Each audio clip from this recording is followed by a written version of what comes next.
Kembali melanjutkan maraton MCU Infinity Saga. Kali ini kita akan membahas mengenai salah satu instalmen dengan kemampuan superhero yang paling unik sejauh ini. Mampu mereduksi dirinya menjadi seukuran serangga dan bahkan ke dalam ukuran subatom. Sebelum kita mulai seperti biasa, dengarkan ini dulu. Beli pepaya di gedung parlemen. Ini dia, Ant-Man Universe, here we go again. Welcome to Rewatch.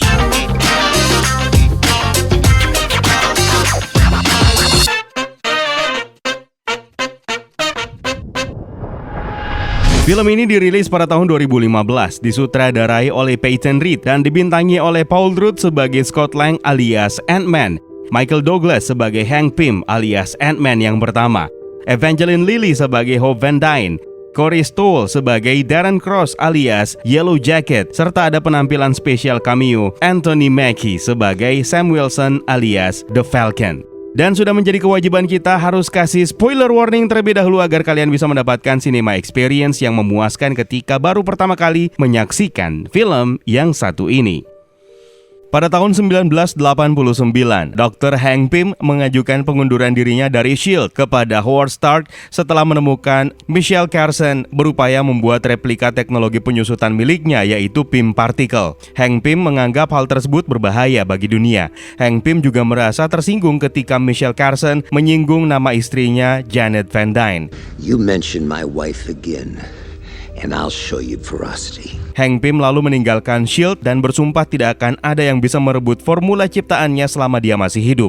Peggy Carter dan Howard Stark pun tidak bisa berbuat banyak untuk menahan Hank Pym keluar dari S.H.I.E.L.D. Beberapa tahun setelahnya, di sebuah penjara, Scott Lang akhirnya bebas dari masa hukumannya selama 3 tahun setelah kedapatan melakukan aksi pencurian terhadap mantan majikannya. Scott Lang dijemput oleh mantan rekan satu selnya, yaitu Louis, yang mengajaknya kembali untuk melakukan aksi pencurian, namun Scott menolaknya. Untuk memulai hidupnya yang baru, Scott bekerja di sebuah restoran. Namun tidak butuh waktu lama, dia ketahuan merupakan mantan narapidana kasus pencurian dan akhirnya dipecat. Dia kembali bertemu dengan Louis bersama dengan krunya, yaitu Kurt dan Dave. Mereka kembali mencoba mengajak Scott untuk melakukan aksi pencurian di rumah seorang pensiunan jutawan. Namun, Scott masih bersikeras untuk menolaknya. Di tempat lain, Hank Pym menghadiri sebuah acara di Pym Technology, di mana di sana sudah ada Hope Van Dyne, anaknya yang juga bekerja di perusahaannya itu sebagai asisten dari Dr. Darren Cross, yang merupakan mantan anak didik Dr. Pym yang kini telah mengambil alih Pym Technology. Di sana juga ada Michelle Carson yang merupakan mantan rekan Hank Pym dulu di S.H.I.E.L.D. Darren sendiri telah meneliti partikel yang bisa mengubah jarak antar atom untuk menciptakan prajurit seukuran serangga yang disebut dengan Ant-Man. Darren Cross yakin kalau Hank Pym dulunya adalah seorang Ant-Man. End of warfare as we know it. The Yellow Jacket. Darren lalu memperkenalkan teknologi terbarunya yang dia yakini bisa menyaingi Ant-Man yang bernama Yellow Jacket, yang merupakan hasil replika teknologi buatan Hank Pym. Melihat hal tersebut, Hank Pym kecewa karena menganggap keselamatan dunia akan terancam jika teknologi tersebut jatuh ke tangan yang salah. Benar saja, ternyata tidak lama kemudian Michelle Carson mengajukan penawaran untuk Yellow Jacket dan Darren pun menyetujuinya. Sementara itu, Hope Van Dyne berharap ayahnya punya rencana untuk menghentikan rencana Darren, di mana cross teknologi tersebut belum terbukti bisa menyusutkan makhluk hidup. Hope Van Dyne pun meminta Pym untuk membiarkannya menggunakan kostum Ant-Man, namun ayahnya menolak dengan alasan Hope Van Dyne belum pantas untuk memakainya, sementara Hank Pym sendiri telah menemukan seseorang yang lebih cocok untuk melakukan tugas Ant-Man tersebut. Di tempat lain, di rumah mantan istrinya, Maggie, Scott Lang mengunjungi anaknya Casey Lang yang sedang berulang tahun. Sayangnya, tunangan Maggie, yaitu Jim Paxton, yang juga merupakan anggota kepolisian, menuntut Scott Lang untuk segera membayar tunjangan anaknya dan mengusirnya dari tempat tersebut. Maggie pun mengingatkan Scott akan kewajibannya itu yang membuatnya tidak bisa menengok anaknya sesuka hatinya. Kembali ke Pym Technology, Darren Cross menemui senior eksekutif perusahaan tersebut yang bernama Frank yang meragukan teknologi Yellow Jacket suit-nya. Karena marah, Darren pun menggunakan pistol berisi Pym partikel yang belum stabil lalu mereduksi tubuh Frank menjadi partikel kecil dan membuangnya ke toilet. Di dalam mobil, Scott Lang merenung sambil mencari cara agar bisa membayar uang tunjangan untuk anaknya. Karena situasi sulitnya mencari pekerjaan karena dia adalah seseorang yang memiliki catatan kriminal, akhirnya Scott Lang menerima ajakan Louis sebelumnya. Louis pun menceritakan sasaran pencurian mereka, yaitu seorang mantan CEO yang sudah pensiun dan memiliki brankas besar di ruang bawah tanah kediamannya. Namun brankas tersebut memiliki sistem keamanan tingkat tinggi. I was at a wine tasting with my cousin Ernesto.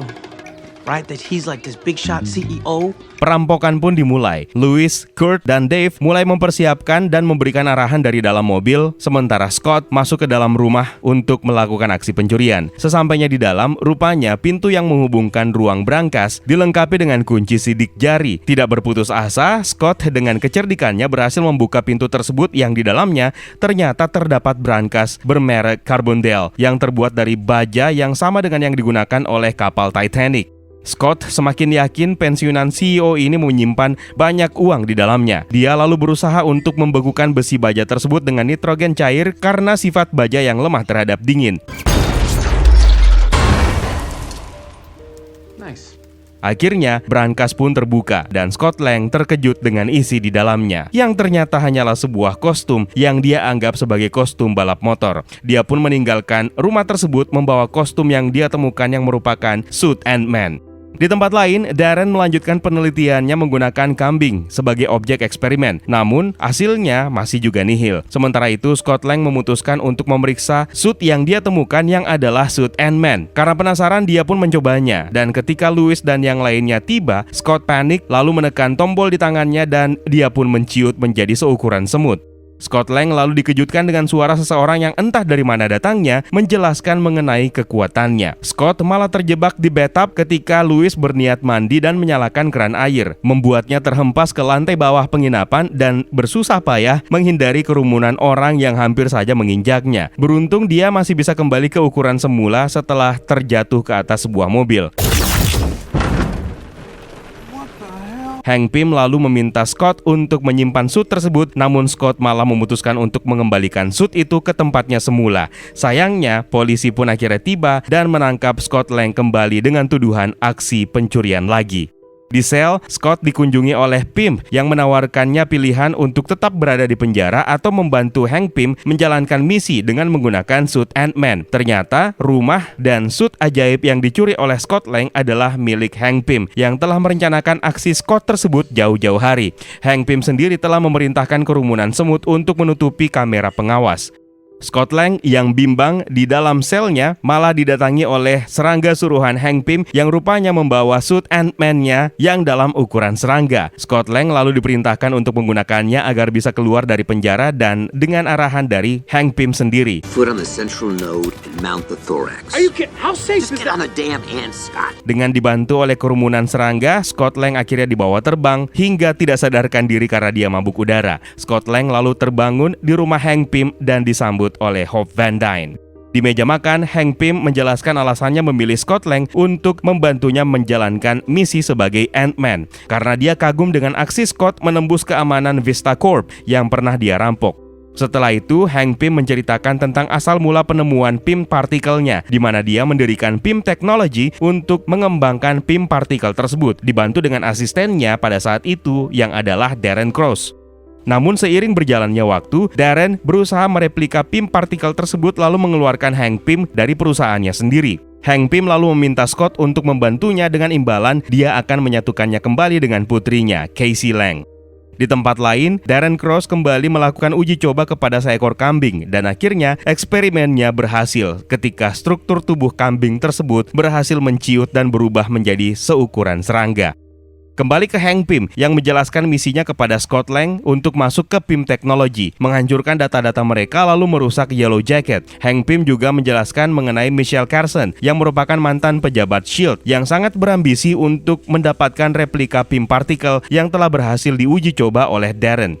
Scott malah tidak yakin bisa berhasil dan menganggap pekerjaan tersebut hanya cocok dilakukan oleh The Avengers. Namun Hank Pym membantahnya karena dia telah merahasiakan penemuan Pym partikelnya itu dari Stark Industries selama bertahun-tahun. Scott Lang sendiri malah masih tidak yakin apakah dia bisa melakukannya atau tidak. Hingga di waktu bersamaan, Hope Van Dyne pun memberitahu Hank Pym kalau dialah yang cocok untuk melaksanakan misi tersebut. Penolakan Hank Pym sekali lagi membuat Hope Van Dyne kecewa, lalu pergi meninggalkan ayahnya itu. Hank Pym lalu menceritakan ketakutannya jika Hope yang menggunakan suit Ant-Man kepada Scott setelah dirinya gagal menjadi pahlawan untuk anaknya itu. Berbeda dengan Scott yang masih memiliki kesempatan untuk membuktikan kepada Casey bahwa dirinya bukanlah penjahat seperti yang dikira oleh banyak orang.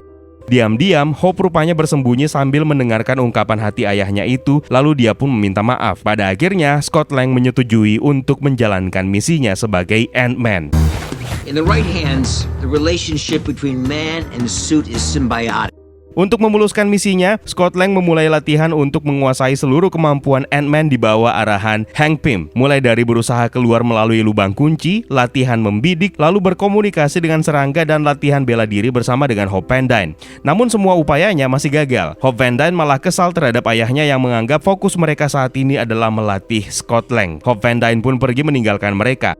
Atas permintaan Hank Pym, Scott memutuskan untuk menyusul dan membujuk Hope hingga Scott akhirnya berhasil berkomunikasi dengan semut berkat bantuan Hope sendiri. Saat kembali masuk ke rumah, Hank Pym akhirnya menceritakan kejadian yang sebenarnya kepada Hope Van Dyne, di mana dulunya Janet Van Dyne, ibunya, menggunakan suit Ant-Man yang disebut dengan The Wasp.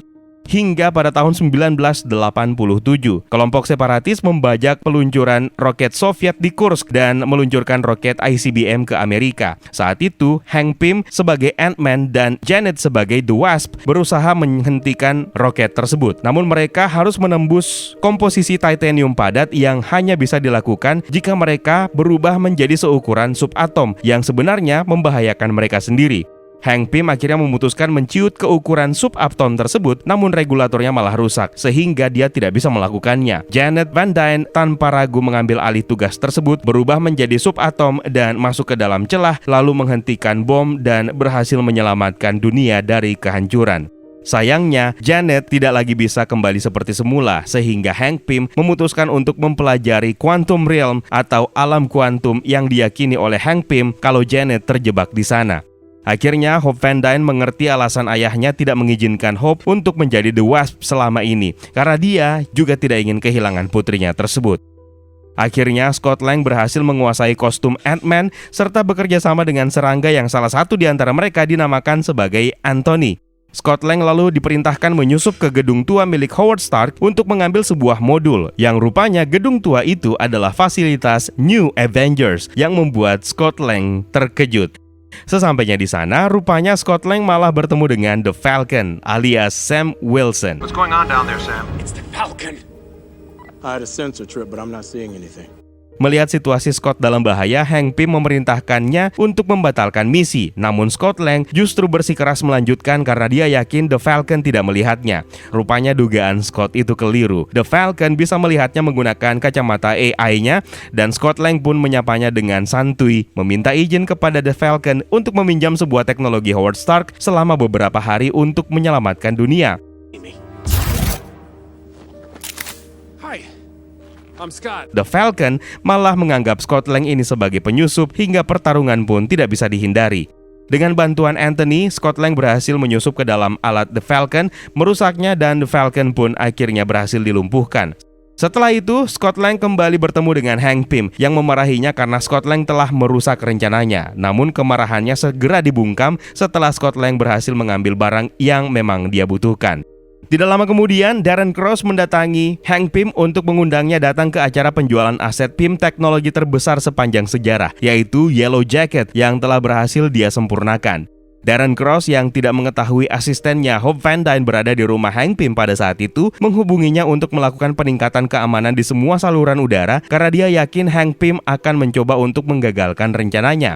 Menyadari hal tersebut, Hope malah menjadi tidak yakin kalau Scott bisa masuk ke dalam gedung Pym Technology. Namun Scott tidak akan kehabisan akal karena dengan bantuan teman-temannya, Louis, Kurt, dan Dave, dia berencana untuk masuk melalui saluran air dan mematikan sensor laser. Misi pun akhirnya dimulai. Kurt dan Dave menyamar sebagai teknisi di luar gedung, sementara Louis menyamar sebagai petugas keamanan di Pym Technology. Scott Lang pun akhirnya memulai aksinya, sementara Louis berhasil masuk ke dalam ruang kontrol untuk mematikan saluran air, agar Scott Lang bisa masuk dengan leluasa. Dengan bantuan kerumunan semut, Scott Lang melintasi saluran air dan berhasil naik ke atas saluran yang menghubungkan akses ke dalam gedung. Louis lalu ke ruang kontrol kembali, melumpuhkan petugas sehingga Hope bisa masuk dan memasang modul yang telah dicuri dari fasilitas Avengers. Rupanya Jim Paxton dan juga rekan-rekannya malah berniat menangkap Hank Pym yang membuat Kurt dan Dave mencegahnya. Hal gila pun dilakukan oleh Dave dengan mencuri mobil milik Paxton sehingga perhatian mereka teralihkan dan mengejar Dave. Darren lalu menemui Hank Pym dan mengajaknya masuk ke sebuah ruangan untuk memperkenalkan Yellow Jacket yang telah dia sempurnakan. Michelle Carson pun tiba di Pym Technology yang diperkenalkan oleh Darren sebagai utusan Hydra yang berniat untuk membeli Yellow Jacket. Darren sendiri memang sedari awal berniat untuk menjual suit Ant-Man dan Yellow Jacket ke Hydra dan Ten Rings. Sementara, dengan bantuan Anthony, Scott berhasil masuk dan menghancurkan server serta menghapus data milik Darren Cross. Setelah itu, Scott menuju ke ruang partikel untuk memasang peledak lalu berniat melanjutkan misinya untuk mencuri Yellow Jacket. Dengan bantuan Kurt yang bersusah payah setelah ketahuan oleh Jim Paxton, membuatnya harus bersembunyi, namun Kurt berhasil menonaktifkan laser pelindung Yellow Jacket. Namun, di saat Scott ingin mengambil Yellow Jacket tersebut, Darren Cross tiba-tiba muncul lebih dulu untuk merebutnya dan membuat Scott Lang pun terkurung. Hey, little guy. Rupanya, Darren memang sudah mengetahui rencana Hank Pym menjadikan Scott Lang sebagai Ant-Man yang baru menggantikan dirinya. Karena Darren sedari awal sudah mengetahui kalau Hank Pym mengunjungi Scott di penjara lalu Scott menghilang. Setelah itu, Darren pun berniat untuk membunuh Hank Pym, namun Hope berbalik mengancamnya dan lebih memihak kepada ayahnya. Beruntung, Scott Lang berhasil memecahkan kaca pelindung yang menyebabnya, lalu menghajar Darren dan anak buah Carson. Namun sialnya, Hank Pym malah tertembak dalam insiden tersebut. Usaha Darren menembak Scott digagalkan oleh Hope dengan bantuan kerumunan semutnya, tapi Darren malah kabur membawa tas yang berisi Yellow Jacket, sementara Carson kabur membawa cross formula yang belum disempurnakan yang dia dapatkan dari Darren Cross. Scott Lang bergegas menyusul Darren sambil meminta Louis untuk keluar dari gedung karena gedung tersebut akan meledak. Sementara Hope Van Dyne dan Hank Pym yang terluka hanya bisa pasrah. Rupanya Hank Pym memiliki sebuah gantungan kunci yang menjadi jimat penyelamat, yaitu sebuah tank yang akhirnya menyelamatkan mereka berdua. Sementara Scott Lang yang terbang menuju ke helikopter yang akan membawa Darren harus kehilangan serangga kesayangannya Anthony yang ditembak oleh Darren.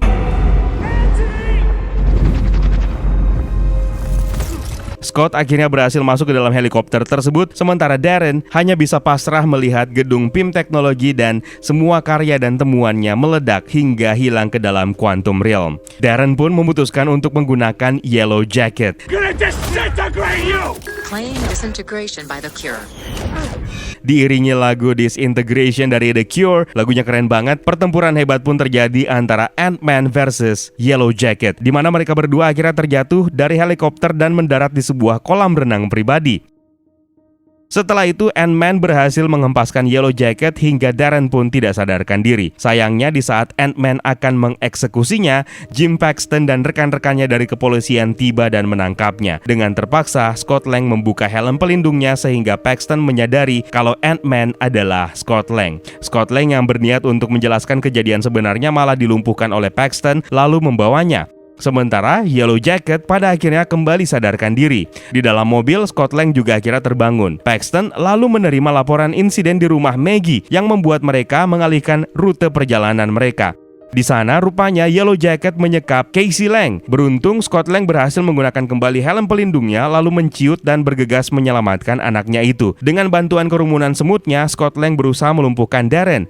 Pertempuran sengit pun terjadi di antara keduanya di permainan kereta milik Casey Lang. Scott Lang lalu berusaha untuk mensabotase suit Yellow Jacket, namun usahanya menemui jalan buntu setelah komposisi bahan yang digunakan oleh Yellow Jacket ternyata adalah titanium, sama dengan bahan roket yang membuat Janet Van Dyne terjebak di dalam Quantum Realm. Namun menyadari anaknya dalam bahaya, dengan terpaksa dan tidak ada pilihan lain, Scott Lang memutuskan untuk melakukan hal yang sama yang telah dilakukan oleh Janet Van Dyne dengan menciut ke dalam ukuran subatom untuk bisa menembus suit titanium Yellow Jacket hingga membuat Yellow Jacket pun akhirnya hancur. Sayangnya, Scott Lang juga terjebak di Quantum Realm yang diyakini tidak mungkin lagi bagi dirinya untuk kembali seperti semula. Tiba-tiba, Scott Lang tersadar dalam kesendiriannya di Quantum Realm setelah mendengarkan panggilan dari Casey Lang. Dia pun membuka regulatornya lalu menggantinya dengan Pym Particle, pemberian Hank Pym yang membuatnya selamat dan berhasil keluar dari Quantum Realm. Casey Lang pun akhirnya senang dan Jim Paxton berterima kasih kepada Scott Lang yang telah menyelamatkan mereka berdua. Di rumah Hank Pym, Scott Lang menjelaskan pengalamannya ketika terjebak di dalam Quantum Realm, yang mana dia tidak bisa mengingat apapun, yang dia anggap semua yang ada di sana hanya terlintas sekejap. Kejadian ini membuat Hank Pym yakin istrinya Janet Van Dyne masih hidup dan terjebak di suatu tempat di Quantum Realm. Setelah kejadian tersebut, tumbuhlah benih-benih cinta antara Hope Van Dyne dan Scott Lang. Setelah itu, Scott Lang menghadiri undangan makan malam Jim Paxton dan Maggie, di mana Paxton memutuskan untuk bernegosiasi dengan pimpinannya agar menangguhkan hukuman dari Scott Lang. Di akhir film, Louis menceritakan kepada Scott bahwa salah satu di antara anggota Avengers, yaitu Sam Wilson, rupanya mencari keberadaan Ant-Man, di mana Louis yakin kalau orang yang dimaksud itu adalah Scott Lang sendiri yang memang pernah menyusup ke fasilitas New Avengers. Dalam mid-credit scene, Hank Pym akhirnya menunjukkan sebuah hadiah spesial kepada Hope Van Dyne, yaitu suit The Wasp yang dipercayakan kepada Hope untuk misi selanjutnya. Dalam post-credit scene, Steve Rogers dan Sam Wilson akhirnya berhasil menemukan Bucky Barnes, namun mereka memutuskan untuk merahasiakannya dari Tony Stark sebagai dampak dari Sokovia Accords atau perjanjian Sokovia. Lalu Sam Wilson memutuskan untuk membawa mereka menemui seseorang yang dia kenal, yang sebenarnya dia maksud adalah Ant-Man.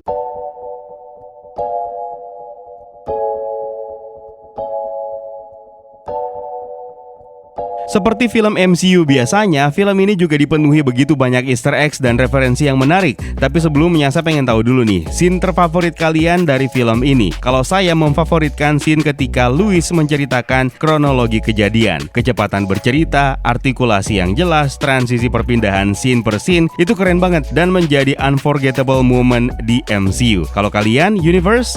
Oke, sekarang kita waktunya untuk breakdown. Di awal film terlihat Dr. Hank Pym bertemu dengan Howard Stark, ayahnya Tony Stark. Ya, semua juga udah pada tahu. Howard Stark di film ini ternyata diperankan oleh John Slattery, sama dengan di film Iron Man kedua, dan sudah tidak lagi diperankan oleh Dominic Cooper yang masih membekas di hati para fans MCU. Satu lagi hal yang menarik, bukan hanya Howard Stark, tapi juga ada Peggy Carter yang ternyata terus bersama-sama dengan Howard Stark sejak film Captain America The First Avenger, yang bahkan menjadi founder S.H.I.E.L.D. Nama Hydra mencuat kembali ketika Darren Cross mengungkap Michelle Carson yang merupakan mantan anggota S.H.I.E.L.D. yang dihajar Hank Pym di awal film ternyata adalah anggota Hydra. Jadi meski Hydra menerima pukulan berat dengan kematian Baron Von Strucker di Age of Ultron dan hancurnya markas mereka di Sokovia, namun Hydra rupanya sama sekali belum habis. Mereka malah berniat membeli Yellow Jacket dari Darren Cross, dan bahkan Carson juga sempat kabur dengan membawa partikel Pym replika yang belum disempurnakan yang diyakini akan digunakan untuk penelitian Hydra selanjutnya. Di konten berikutnya akan kita bahas mengenai Pym partikel replika ini. Yang tidak kalah serunya adalah Hank Pym yang ternyata tidak tahu kalau peralatan khususnya yang dia kira disimpan di gudang lama Stark Industries. Kini gedung tersebut ternyata telah berubah menjadi fasilitas New Avengers setelah Tony Stark menjadikan gedung tersebut untuk keperluan Avengers dan menjual Avengers Tower. Ant-Man pun harus merasakan pertarungan pertamanya dengan personil Avengers ketika Falcon memergokinya dan mencoba untuk menahan Ant-Man Scott Lang. Dalam adegan post-credit scene, Falcon dan Captain America menemukan Bucky the Winter Soldier, namun mereka tidak bisa membawa Bucky keluar. Falcon menyinggung mengenai Accord, yang tentu saja merujuk kepada regulasi superhero Sokovia Accord, yang menjadi sorotan utama di Captain America Civil War nanti. Lalu, The Falcon mengatakan kalau dia mengenal seseorang, dan seperti yang sudah kita jelaskan, kalau orang yang dimaksud adalah Scott Lang, yang juga akan ikut terseret ke dalam konflik Civil War. Sam Wilson yang bertanya tentang anak hilang malah menyebutkan sosok superhero yang bisa melompat, berayun, dan merangkak ke dinding, di mana diyakini kalau itu adalah referensi mengenai keberadaan Spider-Man di Marvel Cinematic Universe. Berikutnya, hotel tempat Scott Lang dan kawan-kawan menginap bernama The Milgrom Hotel, yang mana Milgrom sendiri merupakan nama seorang penulis Marvel Comics, yaitu Al Milgrom. Kita juga bisa melihat di awal film pada tahun 1989 di mana Triskelion alias markas S.H.I.E.L.D. sedang dalam tahap pembangunan yang akhirnya rampung dan diperlihatkan dalam film sebelumnya, yaitu Captain America The Winter Soldier. Di Pym Technology, ada seorang pria yang berdiri di belakang Darren Cross yang memiliki tato Ten Rings di lehernya. Hal ini menandakan bahwa kelompok Ten Rings sebenarnya masih eksis dan tersebar di pelosok dunia, sama halnya dengan Hydra. Masih di gedung Pym Technology, ketika mencoba meremehkan Hank Pym sebagai Ant-Man, Cross menyebut kisah Ant-Man sebagai Tales to Astonish. Tales to Astonish. Seperti yang diketahui, Tales to Astonish ini adalah buku komik Marvel di mana Ant-Man melakukan debutnya pada tahun 1962 di edisi isu nomor 35. Namun dalam komik tersebut yang menjadi Ant-Man adalah Hank Pym, bukan Scott Lang. Yellow Jacket sendiri melakukan debutnya di komik The Avengers isu nomor 59 yang dirilis pada tahun 1968. Sementara Darren Cross pertama kali muncul di komik Marvel Premiere isu nomor 47 pada tahun 1979 dan pertama kali menjadi Yellow Jacket dalam komik The Astonishing Ant-Man isu nomor 12 yang dirilis pada bulan September tahun 2016. Sementara Scott Lang pertama kali debut di komik The Avengers isu nomor 181 pada tahun 1979 dan dia pertama kali menjadi Ant-Man pada tahun yang sama di Marvel Premiere isu nomor 47. Yang menarik sebenarnya adalah Hope Van Dyne. Sama halnya dengan di MCU, dia adalah anaknya Hank Pym dan Janet Van Dyne, namun di universe alternatif. Sementara perbedaannya di dalam komik, Hope Van Dyne sendiri sebenarnya lebih terkenal sebagai supervillain, yaitu Red Queen. Pertama kali debut di komik A-Next isu nomor 7 yang dirilis pada tahun 1999. Berikutnya, setelah dipecat dari tempatnya bekerja, Scott Lang berjalan di tengah keramaian, di mana sekilas tampak sebuah iklan di pinggir jalan yaitu Pink Godosh, yang merupakan minuman soda hasil produksi tempat Bruce Banner bekerja ketika dia masih dalam masa pelariannya di film The Incredible Hulk. Dalam film ini kita juga melihat sebuah alat penyedot debu yang bermerek Kirby. Di kehidupan nyata memang ada merek tersebut, tapi ini sebenarnya berfungsi sebagai referensi untuk pencipta Hank Pym sendiri, yaitu Jack Kirby. Tidak bosan-bosannya lagi dan lagi ada cameo dari Stan Lee, di mana di akhir film dia berperan sebagai seorang bartender. Juga ada cameo dari komedian terkenal yang bernama Gareth Morris, di mana dalam film ini dia berperan sebagai supir taksi. Peristiwa di Sokovia dalam Avengers Age of Ultron ternyata dimuat di sebuah surat kabar dengan headline-nya siapa yang harus disalahkan atas insiden di Sokovia. Ilham? Saya rasa bukan. Saat membantu Scott untuk masuk ke Pym Technology, Louis bersiul dengan nada theme song dari Disney yang berjudul It's a Small World. Kalian kenal dengan theme song tersebut?